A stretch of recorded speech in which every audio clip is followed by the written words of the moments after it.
আসসালামু আলাইকুম। রোজার মাসে ইফতারে বা সেহরিতে আমার বাসায় চিকেনটা থাকতেই হয় আমার বাচ্চাদের জন্য। তাই আজকে তাদের জন্য একটা চিকেন কাবাব রেডি করে রাখছি যেন আমি ঝটপটি চাইলে ওদেরকে এটা রেডি করে দিতে পারি খাওয়ার জন্য। এই কাবাব বানানোর জন্য প্রথমেই একটা চপারে কিছু কেটে রাখা পেঁয়াজ আর ক্যাপসিকাম দিয়ে আমি একটু চপ করে নিয়েছি। মানে একদম ভালোভাবেই চপ করেছি। তারপর পানিটা ছেঁকে নিব। কারণ চিকেনের সাথে এই ক্যাপসিকাম থেকে যেহেতু অনেক পানি ছাড়ে, পানিটা দিলে চিকেনটা একদমই সফট হয়ে যাবে, যেটা আমি চাই না। তো সেজন্য পানিটা আমি একদমই ছেঁকে নিয়েছি। তারপর আরেকটা চপারে এখানে নিয়ে নিয়েছি চিকেনের টুকরোগুলাকে। চাইলে এখানে থাই বা বুকের মাংস যেকোনোটাই নেওয়া যায়। আর দিয়ে দিচ্ছি বেশি করে কাঁচামরিচ। এই কাবাবটাতে কাঁচামরিচের ফ্লেভারটা খুবই ভালো লাগে। আর আমার বাচ্চাদের ঝালে খুব বেশি সমস্যা নেই। আর এই কাঁচামরিচটা খুব বেশি ঝালও ছিল না, তাই আমি একটু বেশি পরিমাণে দিয়েছি। তারপর এখানে দিয়ে দিব কিছু কেটে রাখা আদা কুচি। তারপর দিয়েছি এখানে ৮-১০ কোয়া রসুন আর কিছু ধনেপাতা কুচি দিয়েছি। ধনেপাতাটাও একটু পরিমাণে বেশিই দিয়েছি। এই সবকিছু মেশানোর পরে আসলে ওরকম জায়গা ছিল না। তাই ১ম এ আমি একটু চপ করে নিয়ে তারপর এখানে শুকনো যে মসলাগুলা সেগুলো মিশিয়েছি। দিয়েছি এখানে পাপরিকা পাউডার, কাশ্মীরি চিলি, জিরার গুঁড়া, গরম মসলার গুঁড়া, একটু কাবাবের মসলা দিয়েছি প্যাকেটের, যেটা বাজারে কিনতে পাওয়া যায়। চাইলে ওটা স্কিপও করা যায়। লবণ, তারপর ছেঁকে রাখা যে ক্যাপসিকামের মিক্সটা সেটা আমি দিয়ে দিলাম।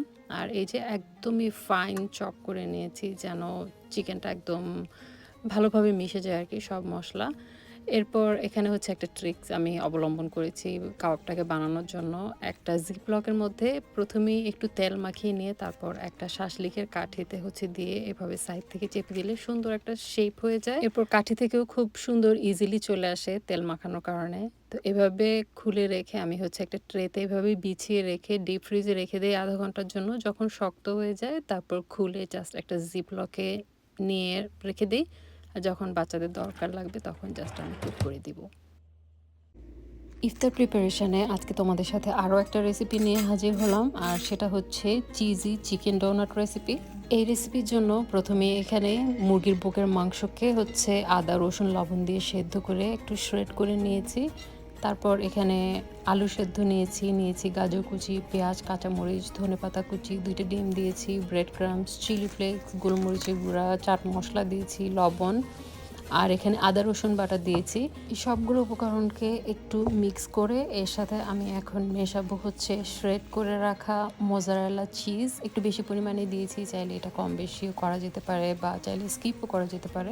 এখন এই সবগুলো উপকরণকে একসাথে মিক্স করে হাতে একটু তেল মেখে ডোনাটের শেপটা দেওয়ার পালা। তো এরকম রাউন্ড করে মাঝখানে আমি একটা স্প্যাচুলার যেই নিচটা থাকে সেটা দিয়ে আমি একটা ছিদ্র করে নিয়েছি।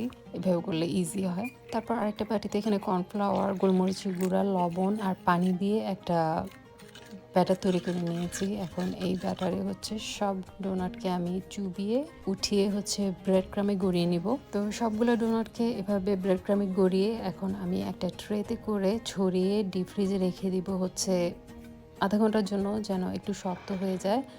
তারপর তুলে এখান থেকে জিপলকে ভরে আমি ফ্রিজে সংরক্ষণ করব রোজার মাসের জন্য। তো আর এগুলো বানালে তো আসলে বাচ্চাদের সহ্য হয় না, তাই তাদেরকে আমি কয়েকটা ভেজে দিচ্ছিলাম খাওয়ার জন্য।